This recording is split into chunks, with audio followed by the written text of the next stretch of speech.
শরীয়তপুরের দাসার্তা গ্রাম ভোর থেকে চারপাশ মুখর হয়ে ওঠে হাতুড়ি পেটানো শব্দে। কারখানা থেকে ভেসে আসে টুংটাং শব্দ।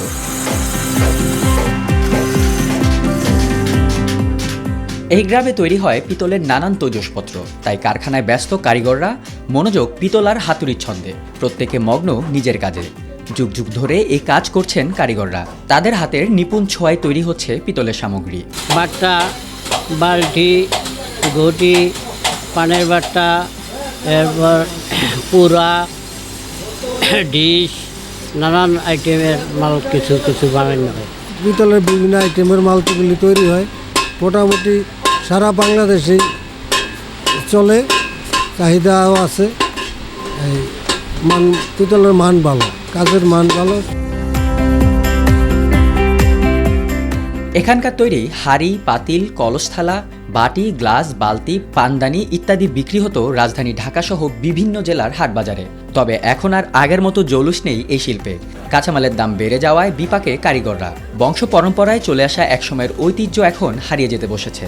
নানা কারণে কাঁসা পিতলের শিল্পীদের অনেকেই চলে গেছেন ভারতে। তাছাড়া অনেকেই করেছেন পূর্বপুরুষদের পেশা পরিবর্তন। গত 4 দশক আগে গড়ে ওঠা 150 কারখানা এখন কমে দাঁড়িয়েছে মাত্র 4টিতে। কাঁচামালের অভাবে গতিকে এখন এই পিতলের বিলুপ্তির পথে। কারণ যেই পিতল আমরা 60 টাকা টন পিতল কেনা শুরু করছি, আজকে 800 টাকা কেজি। এখন একটা পণ্যর দাম পড়ে যায় 2000 2500 টাকা। প্রায় 15 বছর বয়সের থেকে কাজ করা শুরু করছি। তখনকার বাজারে যেরকম তখন যে কাজ করতাম, আর ওই সময় আমাদের এই কাজের যে মজুরি ছিল অন্য কাজের তুলনায় ডাবল ছিল। আমরা 200 টাকার কাজ করলে অন্য কাজওয়ালারা পাইতো 100 টাকা। আর বর্তমান যুগে যেরকম এই কাজের চাহিদাটা খুবই কম, চাহিদা কম আর কাজের মজুরিও কম। পিতলের অনেক দাম বাড়ার কারণে পিতলের কাম চলে না। হন আছি খুব আমরা বেশি একটা ভালো নাই, মজুরি দিয়া পোষায় না। এই লেগেই কাম আবার অনেকই সাজিয়ে দিতে আছে, যে সাজিয়ে দেয় হেয়া রাখে না, এর মধ্যে কারিগর হয় না।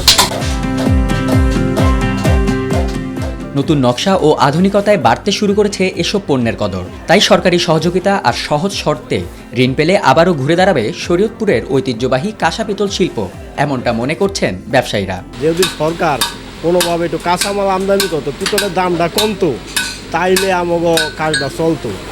কাঁচামালের দাম অত্যাধিক, আমরা মাল বানাইলে পথটা বেশি ঘুরে যায়, এত দাম না, মানুষ পাবলিক মাল কিনতে চায় না।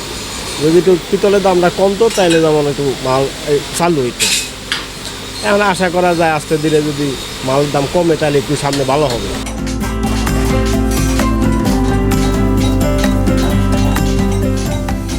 কারিগররা জানালেন, এই গ্রামের মতোই বিলাস খান, কাঁসাভোগ, রাজনগর গ্রামে ছিল হাজারেরও বেশি কারখানা। কাজের মান ছিল বিশ্বমানের, তাই দেশের চাহিদা মিটিয়ে এসব সামগ্রীর রপ্তানি হতো ভারত, পাকিস্তান ও নেপালে। কিন্তু কাঁচামালের মূল্য বৃদ্ধিতে তৈরি সামগ্রী এখন নিম্ন আয়ের মানুষের হাতের নাগালের বাইরে।